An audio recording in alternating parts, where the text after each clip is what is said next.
think we all have a certain desire for doing well and for welfare, experience kind of freedom in the things you do, things you choose. Being good for each other, live in harmony. I think that's the kind of stuff that unites people all over the world. You have to be nice to each other, you have to be good to each other, you have to work together to get prosperity for everybody. And yeah, you have to do something good for somebody else, because if you want something good for yourself, you must do something good for another person as well.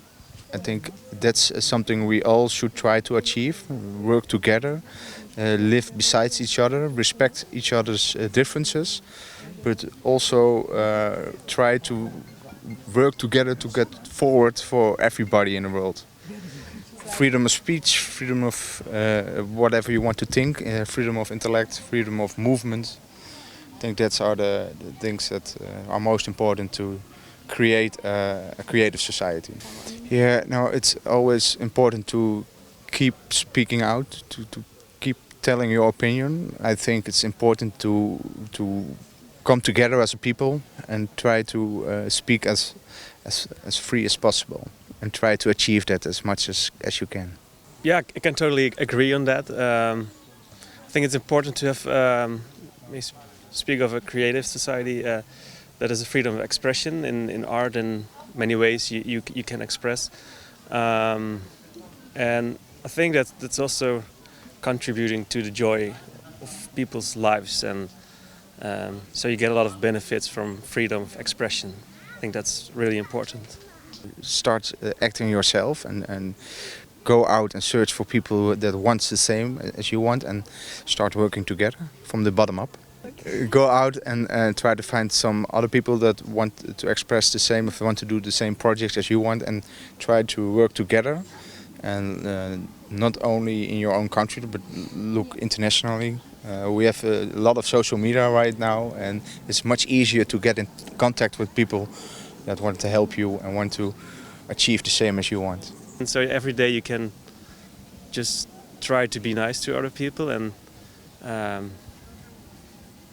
yeah, I think that's a really nice thing that there are so many possibilities to change things and help people. In the end, we're like a big collective, and if everybody would do it, then it would be a very good world. But sadly, that isn't always the case, of course. I noticed, like lately, a lot of friends of me, they're like just stopping watching the news because they know it's just negative, and it's just like all these quick facts, and so people prefer to read more books, for example, and watch documentaries instead of watching the news. Mm-hmm. Yeah, They're explaining more what's happening beyond the news and what parties are involved in the news. yeah, and have like more positive news as well. So, for example, like about people who are saving the corals, and that would never be in the other news. There's only in the other news. There's only news about how the planet is like losing with global warmth, and not about people who are trying to improve the situation.